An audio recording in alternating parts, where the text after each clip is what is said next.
Sitalkuchi college ময়দানে অভিষেক বন্দ্যোপাধ্যায়ের জনসভা, উন্নয়ন ও 5 অঙ্গীকারে ভোটের ডাক।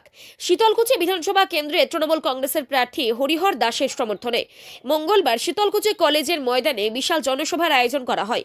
সভায় প্রধান বক্তা হিসেবে উপস্থিত ছিলেন তৃণমূল কংগ্রেসের সর্বভারতীয় সাধারণ সম্পাদক অভিষেক ব্যানার্জি। জনসভায় বিপুল জনসমাগম দেখে অভিভূত হয়ে অভিষেক বলেন, যতদিন বাঁচব শীতলকুচির মানুষের কাছে কৃতজ্ঞ থাকব। এখান থেকে যে লিড পাবো সেই শক্তিকে কাজে লাগিয়ে উন্নয়নের প্রকল্পে ভরিয়ে দেব এলাকা।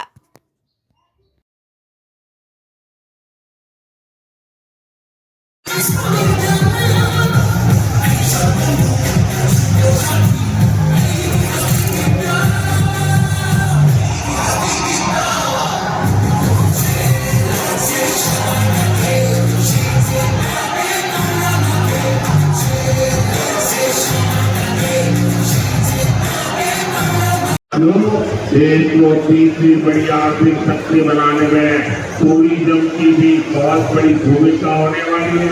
ये क्षेत्र टूरिज्म का बहुत দাঁড়িয়ে ভোটাধিকারটা প্রয়োগ করেন।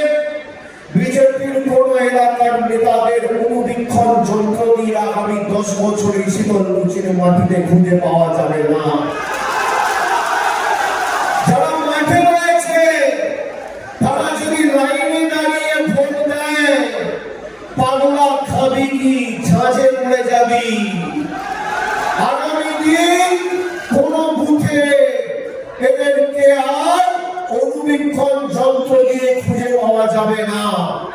আমি স্যালুট জানাই, কুর্নিশ জানাই এই মাটিকে, আমার মায়েদের, বোনেদের, ভাইদের, দাদাদের, সহকর্মী, সতীর্থ, সহযোদ্ধাদের, যারা বিজেপির রক্তচক্ষুকে উপেক্ষা করেও 5 বছর লড়াই করে এই শীতলকুচির মাটিতে প্রতিবাদ প্রতিরোধ করে তৃণমূল কংগ্রেসকে শক্তিশালী করেছে।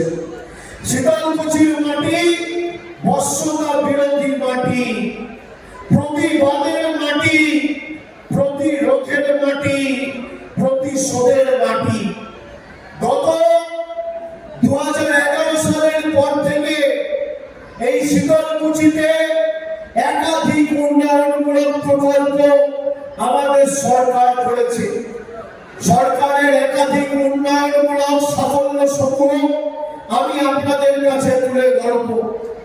রথের ডাঙা, কাছারিহাট, নওদাদাস ও চন্দ্রঘাটের মতো একাধিক এলাকায় আমাদের সরকার নতুন করে সেতু নির্মাণ করা থেকে শুরু করে English medium, government model school সহ এই শীতলকুচিতে কিষাণ মান্ডি তৈরি করা থেকে শুরু করে শীতলকুচি ব্লকে খালি করে টাকা বন্ধ ঘোষণা করে দেব।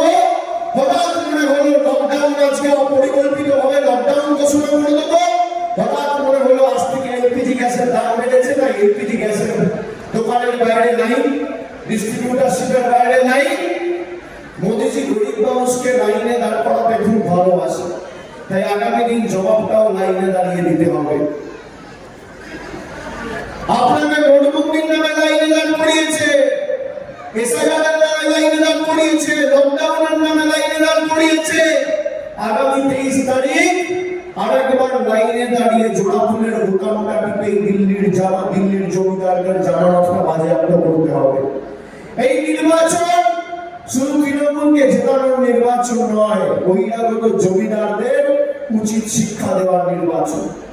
আমার আপনার সকলের প্রার্থী, তৃণমূল কংগ্রেসের প্রার্থী, মমতা বন্দ্যোপাধ্যায়ের প্রার্থী, অত্যন্ত শিক্ষিত, ভালো ছেলে, বয়স কম, পেশায় শিক্ষক, রাজবংশী ভাষা একাডেমির চেয়ারম্যান এবং মানুষের সর্বক্ষণের কর্মী, তৃণমূলের উন্নয়নের প্রতিনিধি মমতা বন্দ্যোপাধ্যায়ের প্রার্থী, তৃণমূল কংগ্রেসের প্রার্থী, জোড়া ফুলের প্রার্থী, মামাটি মানুষের প্রার্থী, সর্বোপরি অনন্ত মহারাজেরও প্রার্থী। তাকে আগামী দিন ঘাসের উপর জোড়া ফুল চিহ্নে ভোট দিয়ে বিপুল বিপুল ভোটে জয়যুক্ত করতে হবে। আর শীতলকুচির সার্বিক উন্নয়নের দায়িত্ব আমার।